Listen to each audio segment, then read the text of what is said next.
Speaking of the old neighborhood, there was for a time what you called a bum. He wasn't really, I guess he was a homeless guy.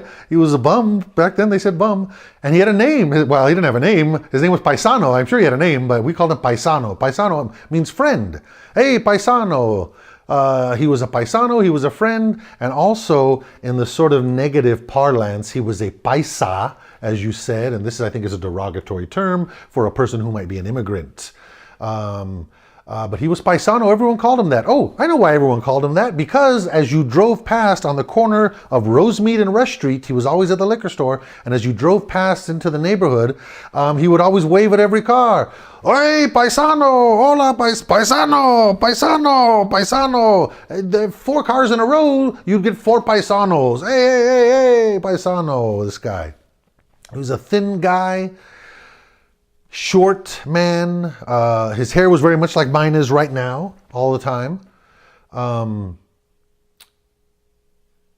And he'd be in various stages of shabbiness of dress. A nice fellow, but he was a bum. And Paisano had many admirers. You know, it was a Latin neighborhood and people had love in their hearts for the guy, and he slept in various people's porches, a lot of couches on people's porches where I grew up. And a lot of those couches, people got to sleep on a lot of them. People gave him a lot of kindness. And I remember my mother very regularly, when my father was there on the weekends, with my father's blessing, she'd bring Paisano in and make sure he showered and cleaned himself up and everything. And my father would go make sure and he was all clean, give him a suit of clothes up, and off he'd go again. Right back, feed him. He knew who to go to various handouts in the neighborhood, and we were on that path. So every so often, the door would knock, 9, 10 o'clock at night. It'd be Paisano out there, drunk, and asking for my mother, Stella. Estelita, por favor. He didn't speak English. Estelita, por favor. And so we called my mom, or we knew what he wanted, and it was very pathetic. He'd mouth like he was hungry to eat. He wasn't like retarded or anything. He was just a bum. He was a knucklehead. He would be all drunk, and he wanted someone to eat. And he knew most of us kids didn't speak Spanish. And so, and he'd had a whole act. Oh, por favor. And my mother always gave him something to eat. She'd always cook up something really good for him. And so did other mothers in the neighborhood. Paisano was a staple for quite a while. There were ladies, old widowed Mexican ladies, who every so often, there were a few of them that were always trying to rehabilitate him. And he doesn't have to work. He can come with me, and we have chickens in the yard. It's South Almani, and he can come and help me and stay at the house. And he doesn't have to go work, and, take him to the church, the little community church. Get some Jesus in them, this was their thinking, and they were very Catholic, or at least, and sometimes it'd stick and he'd be all cleaned up and you'd go see him and it'd be arm in arm with these ladies from the neighborhood, and then it wouldn't stick and he'd be back on the corner, Paisano, Paisano, and the women would be mortified. Then everyone would forget, don't worry about a lady, this guy's a crazy bum, So the women could always they could always hold their heads up high if they gave it a shot to help out Paisano. I'm going to continue on here. Well, anyway, one day, the world's largest disco came to the San Gabriel Valley. That's right, the world's largest disco. It was a disco party, I guess. And it was going to be at the brand new Pico Rivera Sports Arena. The Pico Rivera Sports Arena was sponsoring or whatever. They were housing this giant disco. And it was a big event. There was posters everywhere. It was going to be a great big deal. The US Festival had not happened yet. I can't remember. Anyway, festivals had happened though, of course. And this was the San Gabriel Valley's first festival. It was billed as the world's largest disco. There was going to be a dance floor set up at the Pico Rivera Sports Arena. The world's largest dance floor would be set up. Everyone was excited to go. My family was excited to go because my sister was the disco dancing queen of San Gabriel Valley.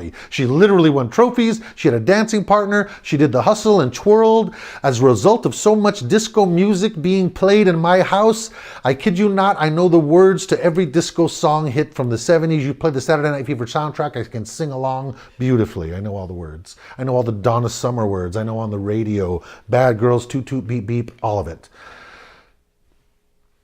That was my fault. It was just there all around me all the time. I personally consider that I have no disco skeletons in my closet. Except for when I went to the world's largest disco dance party in the San Gabriel Valley. It was a big to-do. My mother wanted my sister, we were all gonna go, all the kids of the family were gonna go, except for my little sister. She was too young. It was a great big deal. We went to Miller's Outpost and we bought me an Angel's Flight suit. This was all against, I didn't want any of this. Like, I don't wanna be sounding complaining, but I was like, I don't wanna go. I don't like dancing.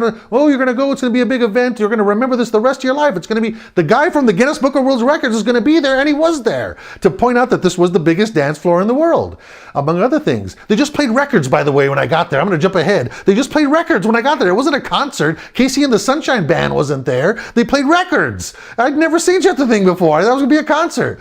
So, to get ready, we go to Miller's Outpost. My mother literally bought me a white Angel's Flight suit with a big collar, and it looked just like the suit from Saturday Night Fever, John Travolta, the white suit.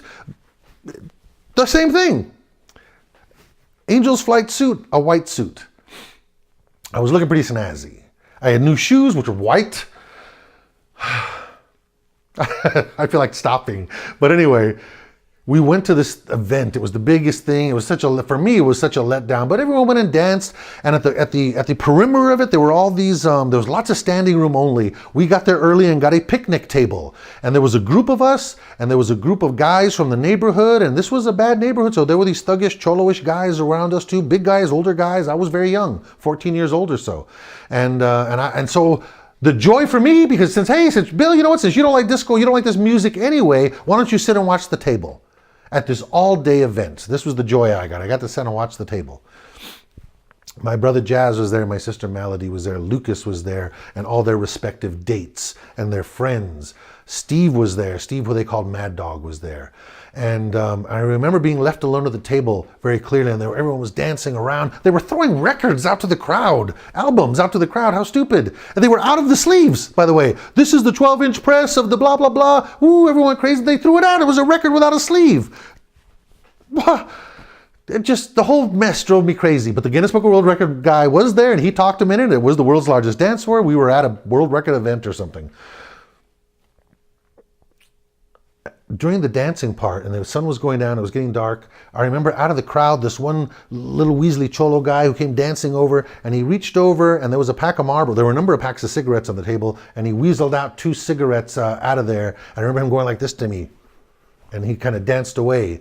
And when I looked at him, I didn't give him a mean look or anything, but when I looked at him, I knew this in my heart at 14 years old. Little did he know, if I turned over and tapped on the shoulder Mad Dog Steve or my brother Jazz, who were criminal gang members, quite frankly, may their memories be a blessing. God bless them that I know them, and they're passed away now. Not to talk ill of the dead, but these guys were gangbangers, and I knew then the power I had, that if I tapped those guys on the shoulder, they would have effed him up, in the parlance of the day. There would have been trouble, and I knew that, and that was a weight on me. It was a weight on me. It was. I knew as he was pulling the cigarettes out and smiling at me and going like that, and he danced away, this little guy, and I knew he was a cholo. Thought he was being slick. And I don't know what he thought, but all I can think about was the fact that I better not say anything, because there'll be real trouble. So anyway, the world's largest disco event ended, and I didn't like it at all. And I took the suit home, and I hung up in the closet. I never thought of it again. This was August, I want to say, towards the end of summer. Next summer comes along, 4th of July weekend comes along. No, not 4th of July. Beep, wait, stop, summer. Summer ends, it was New Year's. Oh, New Year's Eve comes after the summer. I left the Angel's Flight suit on its own.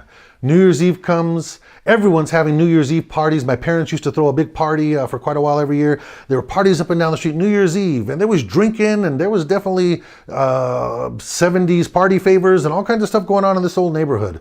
And my parents are having a party.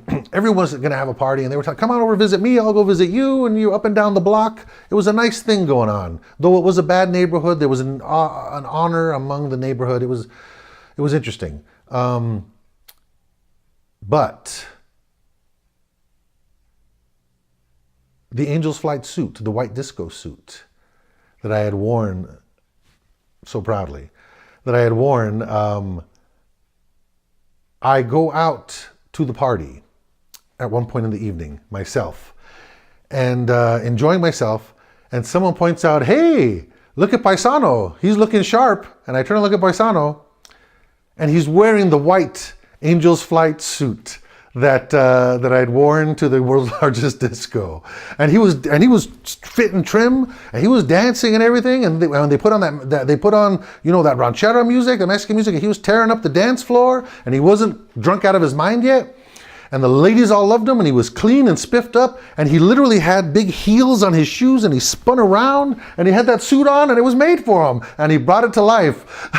And all I could hear all around me was, wow, look how great Paisano looks. Yeah, go Paisano. People were digging it. And I don't know. I don't know. It just felt, I was just like, I hated that thing so much. And then here it was. It spited me, the suit, and it got a claim or something instead. And I thought I'd buried it away, and it rose up like a phoenix.